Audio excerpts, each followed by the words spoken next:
दोस्तों, क्या आप जानते हैं कि दिसंबर की कड़कड़ाती ठंड सब्जियों की खेती से आपके बैंक बैलेंस को काफी हद तक बढ़ा सकती है। क्या आज भी आप उन्हीं पुरानी या घिसी पीटी सब्जियों में उलझे हुए हैं?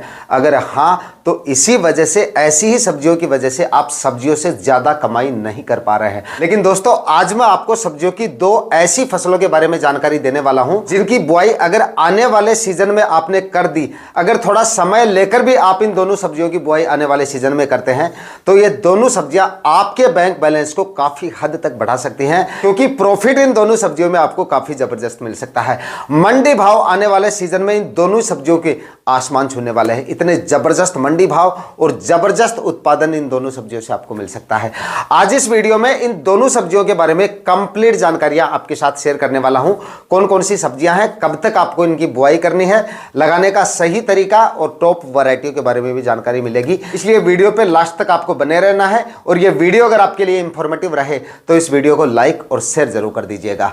जो किसान भाई चैनल पे नए हैं वो चैनल भी सब्सक्राइब कर लें, ताकि खेती से जुड़ी नई नई जानकारियां आपको समय समय पे मिलती रहे। नमस्कार दोस्तों, मेरा नाम है सुरेश और आप देख रहे हैं खेत किसान झुंझुनू। दोस्तों, आज मैं आपको जिन दोनों सब्जियों के बारे में जानकारी देने वाला हूं, इन दोनों सब्जियों की 3-4 मुख्य विशेषताएं हैं जिनकी वजह से ये सब्जियां मैं आपके लिए लेकर आया हूं।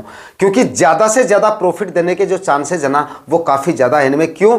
क्योंकि एक तो ये बिल्कुल छोटी अवधि की फसल है। छोटी अवधि का मतलब ये नहीं कि मतलब जल्दी खत्म हो जाएगी, मतलब कि जल्दी ये चालू हो जाएंगी। लगाने के बाद में मैक्सिमम 35 से 40 दिन में इनका उत्पादन शुरू हो सकता है। इसलिए लगाने में आपको जल्दबाजी भी नहीं करनी पड़ेगी। सही मैं समय बताऊंगा, उस समय तक आप लगा देंगे तो जल्दी इनसे आपको उत्पादन मिलना शुरू हो जाएगा। लगाने का खर्चा इन दोनों ही सब्जियों में बिल्कुल कम है।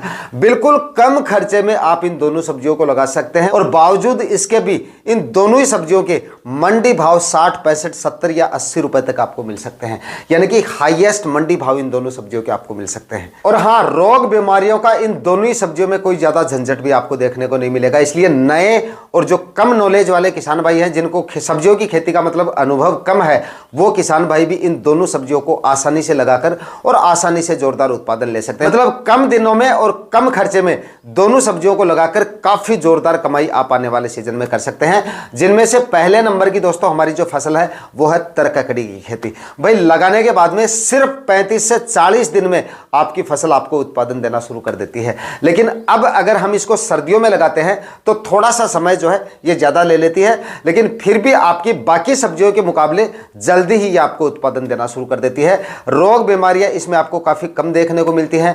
उत्पादन के मामले में मतलब इसका उत्पादन जब से आपको मिलना शुरू होगा ना, और जब तक ये चलेगी तब तक अंधाधुन उत्पादन इनसे मिलेगा आपको। मतलब डेली हार्वेस्टिंग करो आपसे इसकी। आज आपने फल की साइज इतनी देखी, 2 दिन बाद में इसको हार्वेस्ट कर लो। मतलब जल्दी और ज्यादा उत्पादन इससे आपको मिलता है। और उसके बाद में मैक्सिमम 2.5-3 महीने में आपका प्लॉट जो है वो पूरी तरह से खाली हो सकता है। और वो प्लॉट ऐसे समय पे खाली होता है जिस समय पे आप वहां पे दूसरी सब्जियां भी आसानी से लगा सकते हैं। तरककड़ी को दोस्तों अगर आप बताए गए समय पे लगा देते हैं तो आने वाले सीजन में 60-65 रुपए तक के या 70 रुपए तक के मंडी भाव भी आपको मिल सकते हैं। इसलिए जोरदार मंडी भाव मिल जाते हैं, लगाने का खर्चा काफी कम होता है और प्रॉफिट काफी जोरदार इससे आपको मिल जाता है। इसमें मैंने आपको खर्चा कम बताया, वो इसलिए कि इसका बीज का जो खर्चा है ना वो काफी कम होता है। आपका बीज आपको देसी बीज मिलता है इसका, मतलब हाइब्रिड या महंगी वैरायटियों का आपको सिलेक्शन करने की जरूरत नहीं होती है। आप इसका खुला बीज खरीद सकते हैं, या तो आपके आसपास के किसान भाइयों के पास में मिल जाता है, या फिर आप किसी नज़दीकी सीड स्टोर से भी इसका बीज आसानी से परचेज कर सकते हैं, या ऑनलाइन भी आप इसके बीज को ले सकते हैं। मतलब मैक्सिमम 250-300 रुपए में आपको 100 ग्राम बीज मिल जाता है इसका।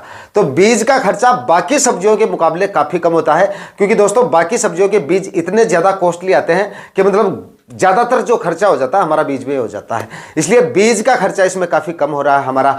मैक्सिमम मिलने वाले प्रॉफिट की बात करें ना, तो 1 एकड़ में अगर आप अच्छी वैरायटियों का सिलेक्शन करेंगे, अच्छी वैरायटियों का मतलब है यानी कि बीज की क्वालिटी अगर आपकी अच्छी होगी और सही तरीके से अगर आप लगाएंगे, फर्टिगेशन वगैरह पे ध्यान रखेंगे, मतलब लगाने से पहले बताए गए खाद उर्वरक अगर आप डालते हैं, तो कम से कम आप ये मानिए 150 से लेकर 200 या 250 क्विंटल तक तरककड़ी आपको उत्पादन देके जा सकती है। मैंने आपको शुरू में बता दिया कि जब से इसका उत्पादन शुरू होता है और जब तक ये उत्पादन देती है ताबड़तोड़ उत्पादन देने की क्षमता रखती है ये। और मंडी भाव 60-70 रुपए तक मिल जाने की वजह से काफी जोरदार कमाई आप अंदाजा लगा सकते हैं कितनी कर सकते हैं। एवरेज उत्पादन 150 क्विंटल पकड़ के चले और 40 रुपए के मंडी भाव भी पकड़ के चले तो लाखों में कमा सकते हैं हम थोड़े से दिनों में, और खर्चा इसमें लगाने का हमारा काफी कम हो ही रहा है। मतलब कि नए और छोटे किसान भाई भी आसानी से इसको ग्रो कर सकते हैं। लगाने के सही समय की बात करें तो फिलहाल आप इसकी खेती कभी भी कर सकते हैं। दिसंबर के अंतिम सप्ताह तक लगाकर भी जोरदार मंडी भाव इससे ले सकते हैं, और उसके बाद में जनवरी के पहले हफ्ते तक भी आप इसको आसानी से ग्रो करके और जोरदार मंडी भाव इससे उस समय लगाकर भी आसानी से ले सकते हैं। ऐसी सब्जियों के बारे में नए किसान भाइयों के कमेंट काफी ज्यादा आते हैं कि मतलब ओपन फील्ड में इसको कब लगाया जा सकता है। तो देखिए, ओपन फील्ड में इस तरह की जो गर्मियों वाली सब्जियां हैं, मतलब एक तरह से ये गर्मियों वाली सब्जियां हैं, अब हम इनकी सबसे अगेती खेती कर रहे हैं। तो ऐसी फसलों को अगर आप ओपन फील्ड में लगाना चाहते हैं तो 26 जनवरी के बाद में आप लगा सकते हैं, या आपके क्षेत्र में मिनिमम टेम्परेचर 10-11 डिग्री तक आ जाते हैं मिनिमम टेम्परेचर, उस समय पे आप ओपन फील्ड में इनको लगा सकते हैं। ध्यान रहे बीज बोने के बाद में पाले वगैरह न गिरे, मौसम थोड़ा सा मतलब गर्म दिन शुरू हो जाए उस समय पे ओपन फील्ड में भी आप इसको लगा सकते हैं। मतलब ज़्यादातर क्षेत्रों में इसको 26 जनवरी के आसपास, जो हमारे क्षेत्रों में जो है करीब करीब एरिया में 26 जनवरी के आसपास इसको लगा दिया जाता है। तो मैदानी इलाकों में जहाँ पर बर्फ़ वगैरह नहीं गिरती है वहाँ पर आप आसानी से 26 जनवरी के आसपास लगा सकते हैं, और दक्षिण भारत में तो आप थोड़ा पहले भी इसको लगा सकते हैं। इस फसल में दोस्तों आपको कोई ज़्यादा रोग बीमारियाँ देखने को नहीं मिलेंगी। शुरुआत में एक आध स्प्रे निकालना पड़ेगा उस समय पे जब क्रॉप कवर आप हटा देते हैं, मतलब फरवरी के मध्य तक जब मौसम में काफी बदलाव होता है उस समय पे माहू वगैरह का प्रकोप हो जाता है, जिसको तेलिया बोलते हैं या अड़ भी बोलते हैं, कई जगह पे हमारे क्षेत्र पे अड़ बोलते हैं उसको। तो उसका प्रकोप उस समय पे देखा जाता है। तो उस समय पे एक हल्का सा आप इंसेक्टिसाइड का स्प्रे निकाल देंगे तो उसके बाद फ्रूटिंग स्टेज तक आपको कोई भी स्प्रे इसमें लेने की जरूरत नहीं पड़ेगी। और बाकी सब्जियों में क्या होता है, अनगिनत स्प्रे, हर 10वें दिन आपको एक स्प्रे लेने की जरूरत पड़ती है, और कई सब्जियों में तो 7वें दिन स्प्रे निकालने की जरूरत होती है। तो इसमें आपको मतलब फ्रूटिंग स्टेज में फ्रूट फ्लाई का अटैक आपको देखने को मिल सकता है, और उसी की वजह से ये फसल काफ़ी ज़्यादा प्रभावित हो सकती है। तो उस समय पर आपको सावधानियाँ रखनी पड़ेंगी, और इसका इलाज भी काफ़ी संभव है। एक तो आप अपने प्लॉट में जगह जगह फ्रूट फ्लाई ट्रैप लगा सकते हैं, उससे पहले ब्लू और येलो स्टिकी ट्रैप आप लगा देंगे तो इस तरह की जो बीमारी है वो काफ़ी हद तक कंट्रोल हो जाती है। और फ्रूट फ्लाई ट्रैप आपको ज़रूर लगा देने हैं। 1 एकड़ में अगर 15, 20, 25 अगर आप फ्रूट फ्लाई ट्रैप लगा देते हैं तो फ्रूट फ्लाई का अटैक काफ़ी हद तक कम हो जाता है। उसके बाद में हर 10-12 दिन के अंतराल से इंसेक्टिसाइड का एक स्प्रे निकालते रहेंगे तो फ्रूट फ्लाई को काफ़ी हद तक आप कंट्रोल कर सकते हैं, और कोई ज़्यादा समस्या इसमें आपको देखने को नहीं मिलेगी। लगाने का तरीका देखिए, 1 एकड़ में 3 से 4 या 5 ट्राली सड़ी हुई गोबर की खाद आपको डालनी है। उसके बाद में 2-3 बार जमीन का कल्टीवेशन करना है। बेड बनाने से पहले सुनिश्चित कर ले कि मिट्टी में ज़्यादा नमी नहीं होनी चाहिए और मिट्टी एकदम से भुरभुरी हो चुकी है, मतलब डलिया भी नहीं होनी चाहिए और मिट्टी में ज़्यादा नमी भी नहीं होनी चाहिए। मिट्टी एकदम से भुरभुरी करके उसके बाद में आपको बेड बनाने हैं, ताकि मिट्टी को आप जितना अच्छे से तैयार करेंगे, कल्टीवेशन आप जितना ज़्यादा करेंगे, मतलब 3-4 कल्टीवेशन अगर आप कर देंगे तो मिट्टी जितनी अच्छे से तैयार होगी उससे ज़मीन में पड़ी फंगस और निमातोड वगैरह की जो समस्या है वो भी आपकी फसल को परेशान नहीं करेगी, और बेड की क्वालिटी भी अच्छी बनेगी। मतलब कि जमीन की तैयारियों के काफी सारे फायदे हैं। और जो किसान भाई जमीन की तैयारियों में लापरवाही करते हैं, कल्टीवेशन में लापरवाही करते हैं, उसका नतीजा आगे चलकर आपको उस फसल में भुगतना पड़ता है। या तो नेमातोड की समस्या देखने को मिलती है, या फिर जड़ गलन वगैरह की समस्या आती है, और दूसरा आपके बेड की जो क्वालिटी है वो भी आपकी अच्छी नहीं बनती है। तो जमीन की तैयारियां प्रॉपर तरीके से अच्छे से करके उसके बाद बेड बनाइएगा। 6-6 फीट की दूरी पे बेड बना लीजिएगा। 18 से 20 माइक्रोन के इसमें आप प्लास्टिक मल्च लगा सकते हैं, क्योंकि ज़्यादा लंबी अवधि की फसल नहीं है तो ज़्यादा पैसे खर्च करने की आपको जरूरत नहीं है। 20 माइक्रोन, 20-21, 18-20-21 माइक्रोन की जो प्लास्टिक मल्च है वो आप ले सकते हैं, बस अच्छी कंपनी की होनी चाहिए। कई किसान भाइयों के साथ में इस चीज़ में भी धोखा हो जाता है, मतलब जिनको पता नहीं होता है वो 20 माइक्रोन की बताते हैं कंपनी वाले या दुकान वाले, और उनको मिलती है 14-15 माइक्रोन की, मतलब जो माइक्रोन बताते हैं वो पूरे नहीं मिलते हैं। इस वजह से थोड़ा सा नुकसान हो जाता है। बल्कि अगर आप अच्छी कंपनी की और विश्वसनीय जगह से आप लेते हैं, और अगर 20 माइक्रोन की सही प्लास्टिक मल्च आपको मिल जाती है तो इस फसल में आराम से वो लास्ट तक चल जाती है। बेड बनाने से पहले रासायनिक खाद उर्वरकों में 1 बैग डीएपी का डालें, और 30 से 35 केजी म्यूरेट ऑफ पोटाश डालें, और 20-25 केजी यूरिया खाद आखिरी कल्टीवेशन से पहले डाल के उसके बाद 6-6 फीट की दूरी पे बेड बनाइए। प्लास्टिक मल्च लगाइए। 1-1 फीट की दूरी पर जिगजैग 2 लाइनों में इसके बीजों की आप बुआई कर सकते हैं, क्योंकि मतलब इसकी बेलें भी मतलब ज़्यादा नहीं फैलती हैं, इसलिए 1-1 फीट की दूरी पर बुआई करें। और 1-1 फीट से भी कम डिस्टेंस आप रख सकते हैं, क्योंकि इसका जो बीज आता है वो देसी बीज आता है और इसके जर्मिनेशन रेट काफ़ी डाउन रहती है। तो 1-1 जगह आप 2-2 बीज भी लगा सकते हैं। जिन किसान भाइयों को पता नहीं होता सिंगल बीज लगा देंगे, ये मान के चलिए आपकी 30 से 40% बीज आपके नहीं उगेंगे। इस हिसाब से आप एक जगह पे 2-3 बीजों की बुआई करेंगे तो फिर बाद में आपके प्लॉट के खाली रहने के चांसेस जो है वो नहीं रहते हैं। इस तरह से आप बीजों की बुआई करके उसके बाद में क्रॉप कवर से कवर करके और उसके बाद में फरवरी माह से ही आपको इसका जो उत्पादन है वो मिलना शुरू हो जाता है और उस समय इसके रहते हैं भाई हाईएस्ट मंडी भाव। इसके बाद में दोस्तों बात करते हैं अगली सब्जी फसल की, और ये फसल भी अगर आप बताए गए समय तक बुआई कर देते हैं इसकी तो आप ये मानिए कि रिकॉर्ड तोड़ मंडी भाव उस समय पे आपको मिल जाएंगे जिस समय पे आपकी फसल तैयार होगी। यानी कि हरा धनिया इस समय पे किसान भाई लगा सकते हैं।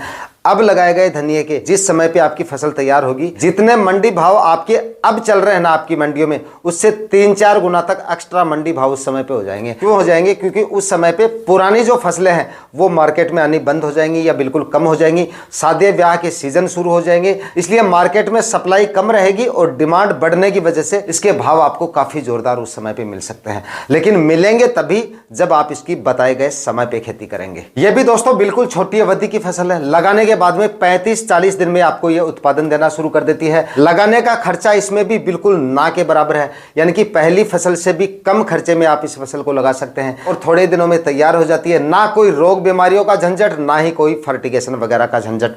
थोड़े से एरिया में लगाकर काफी जोरदार कमाई आप इससे आने वाले सीजन में कर सकते हैं। मतलब उत्पादन भी जोरदार, मंडी भाव भी 2-3 गुना ज्यादा और बेकार कम, लगाने का खर्चा कम, और लगाने के बाद में जल्दी आपका प्लॉट जो है वो पूरी तरह से खाली हो जाता है। दोस्तों इसके हाईएस्ट मंडी भाव अगर आपको लेने हैं तो इसकी बुआई आपको करनी है या तो दिसंबर के अंतिम सप्ताह तक या उसके और भी बाद में, यानी कि जनवरी के मध्य तक भी आप इसकी बुआई करते हैं तो और भी ज्यादा मंडी भाव इसके आपको मिल सकते हैं।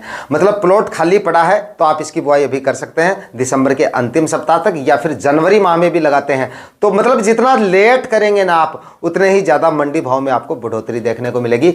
बाकी प्लॉट खाली है तो आप अभी भी इसकी बुआई कर सकते हैं, क्योंकि हो सकता है पहली हार्वेस्टिंग बस 10-15 दिन का गैप रहेगा। 10-15 दिन थोड़ा सा हार्वेस्टिंग भाव थोड़ी से कम मिल रहे हैं तो थोड़ा सा मतलब 10 दिन रुक के आप कटाई कर सकते हैं, या एक कटाई में भाव थोड़े कम मिल जाएंगे तो अगली कटाई में 2 गुना एक्स्ट्रा मंडी भाव आपको मिल सकते हैं। क्योंकि धनिया की ऐसी वैरायटियों का आपको सिलेक्शन करना है जिनसे 2-3 यानी कि मल्टी कटिंग वाला धनिया आपको लगाना है, जिससे कम से कम 2-3 कटाइयां आपको मिल जाए। तीसरी कटाई में तो रिकॉर्ड तोड़ मंडी भाव मिलेंगे, यानी कि 100 रुपए से ऊपर मंडी भाव उस समय पे आपको मिल जाएंगे। तो इस समय पे एक अच्छा विकल्प है, कम खर्चे में और कम समय में ज्यादा प्रॉफिट वाली सब्जियां अगर आप लगाना चाहते हैं तो इस फसल का चुनाव इस समय पे आप कर सकते हैं। इसमें ज्यादा प्रकार की या ज्यादा खाद उर्वरकों की आपको जरूरत नहीं पड़ेगी। वेजिटेटिव ग्रोथ के लिए जिन खादों की जरूरत होती है वो खाद वगैरह हमें डालने हैं, और थोड़ी सी स्टेम की साइज रहे इसके लिए डीएपी खाद भी थोड़ी सी हमें डाल देनी है। तो इसमें गोबर की खाद आपको डालनी है। लगाने से पहले जमीन की तैयारियां, 2-1 बार जमीन का अच्छे से कल्टीवेशन कर लें। उससे पहले 1 एकड़ के हिसाब से आपको खुराक बता रहा हूं, उस हिसाब से आप डिवाइड कर लेना। मतलब 2 से 3 ट्राली सड़ी हुई गोबर की खाद आप डाल देंगे तो ग्रोथ थोड़ी जल्दी होगी, जल्दी उत्पादन मिलेगा और उत्पादन बढ़ेगा भी इससे। और दूसरा 30 से 40 केजी डीएपी खाद डाल दें और यूरिया खाद डाल दीजिएगा 20 से 25 केजी, और कुछ नहीं करना। तो 1 बार जमीन का कल्टीवेशन करके उसके बाद में बीजों की बुआई कर दीजिएगा। जिस समय पे आपकी धनिया की फसल 20 से 25 दिन की अवस्था में आती है उस समय पे ऊपर से एक यूरिया की खुराक आपको और दे देनी है, या एनपीके 19-19 का आपको स्प्रे निकाल देना है। 1 या 2 स्प्रे निकाल देंगे तो जल्दी और ज्यादा उत्पादन आपको इससे मिल जाएगा। मान लीजिए दिसंबर के अंतिम सप्ताह तक आपने इसको लगाया, 10 दिन से कम आपको बीज के जमाव में नहीं लगेंगे इस समय पे, तो 10-12 दिन बीज के जमाव का मान लीजिए। और थोड़ा सा शुरुआत में ठंड ज्यादा पड़ेगी आने वाले दिनों में, तो ठंड की वजह से थोड़ी ग्रोथ भी इसकी थोड़ी कम होगी। गर्मियों में 35 दिन का मतलब समय ये ले लेता है, गर्मियों में 35 दिन में इससे उत्पादन मिलना शुरू हो जाता है। अब अगर हम लगाते हैं तो 45 दिन तक का समय आप लेके चलिए, तो दिसंबर के अंतिम सप्ताह तक भी अगर आप लगाते हैं तो आप ये समझिए कि जनवरी के अंतिम सप्ताह तक आपको इसका उत्पादन जो है मिलना शुरू होगा। और उस समय पे टेम्परेचर वगैरह बढ़ जाते होते हैं, शादी ब्याह के सीजन शुरू हो जाते हैं, और जो पुराना धनिया होता है मार्केट में उसकी सप्लाई बिल्कुल कम हो जाती है। इस वजह से हाईएस्ट मंडी भाव इसके उस समय पे आपके मिलने के जो है वो चांसेस रहते हैं। जो भी किसान भाई जिस तरह की सब्जियां इस समय पे लगा रहे हैं, हरे धनिया का चुनाव इस समय पे आपको जरूर करना चाहिए। चाहे ज्यादा नहीं तो थोड़े से एरिया में अगर आप लगाते हैं तो साइड में इससे आपको एक्स्ट्रा इनकम होती रहेगी, वो भी बिल्कुल कम और ना के बराबर खर्चे में। आज के वीडियो में दोस्तों इतना ही। वीडियो अगर आपके लिए इंफॉर्मेटिव रहा तो इस वीडियो को लाइक और शेयर जरूर कर दीजिएगा। चैनल पे नए हैं तो सब्सक्राइब जरूर कर लीजिएगा। मिलते हैं किसी और वीडियो में नए टॉपिक के साथ, तब तक के लिए जय जवान जय किसान।